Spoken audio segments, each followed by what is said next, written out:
আসসালামু আলাইকুম প্রিয় ফুটবল ফ্যান।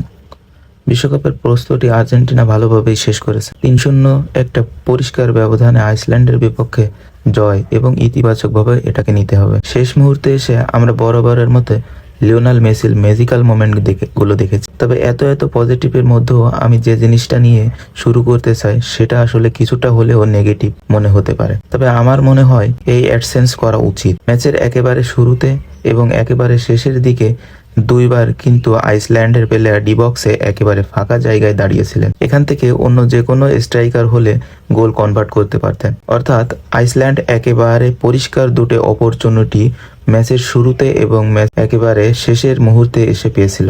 একেবারে গোল লাইনে বলটা পৌঁছালেই গোল হয়ে যায়, এমন সিচুয়েশন থেকে তারা মিস করেছে। এটা আর্জেন্টিনা ডিফেন্সের জন্য একটা অ্যালার্মিং সাইন। মাঝে মধ্যে আর্জেন্টিনার ডিফেন্স যে সুইচ অফ হয়ে গেছে সেটা এই ম্যাচে বোঝা গেছে। বরাবরের মতো আমি আরো একবার বলবো, বিশ্বকাপে আর্জেন্টিনার কাছ থেকে ডিফেন্সে আরো ভালো পারফরমেন্স আশা করি। আমি একটা লম্বা সময় ধরে কথাটা বলে যাচ্ছি, আমি এখনো আরো একবার বলবো, আমি বিশ্বাস করি 2022 বিশ্বকাপে আর্জেন্টিনার জন্য সেরা ডিফেন্স পারফরমেন্স ছিল না। আরো একটা বিশ্বকাপের আগে মুহূর্তে এসে যত আলোচনা জল্পনা কল্পনা সেটার কেন্দ্রবিন্দুতে ডিফেন্সই থাকছে। ডিফেন্সিভলি আর্জেন্টিনার কাছ থেকে আরও বেটার পারফরমেন্স আশা করি।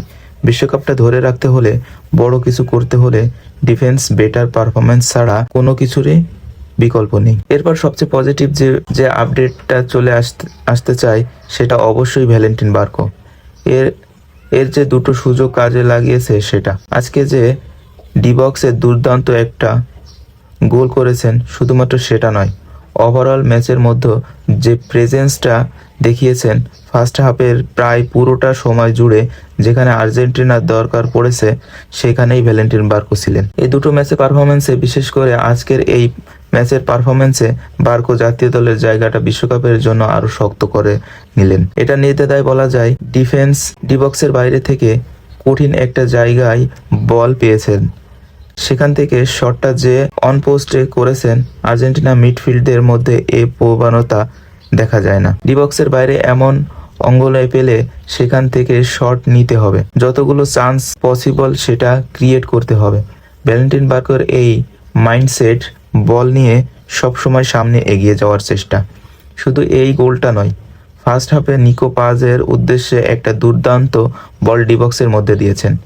এই জিনিসটাকে আমি পজিটিভ নিচ্ছি। একই সঙ্গে ডিফেন্সেও তিনি কিন্তু কন্ট্রিবিউট করার চেষ্টা করেছেন। লেফট সাইডে লেফট ব্যাক যদি আর্জেন্টিনার একটা উইক জোন হয়, তাহলে লেফট ডিফেন্ডার হিসেবে ভ্যালেন্টিন বার্কো যে অফেন্স কি ডিফেন্স দুটি জায়গায় সমতলভাবে খেলতে পারেন, সেটা কিন্তু পরিচয় এই ম্যাচে পাওয়া গেল। তবে আমি এখানে শুধু একটা জিনিস অ্যাড করতে চাই, গোল ম্যাচের মতো এ ম্যাচেও ভ্যালেন্টিন বার্কো একটা ফাউলের হলুদ কার্ড দেখেছে। হয়তো ফাউল করার অতিরিক্ত অ্যাগ্রেসিভ খেলার এই মানসিকতা একটু হলেও বেরিয়ে আসতে হবে, না হলে একটা অসাধারণ পারফরমেন্স ছিল। খুবই আন্ডাররেটেড একজন পারফরমেন্স হিসেবে প্যালাসিওসের কথা বলতে চাই।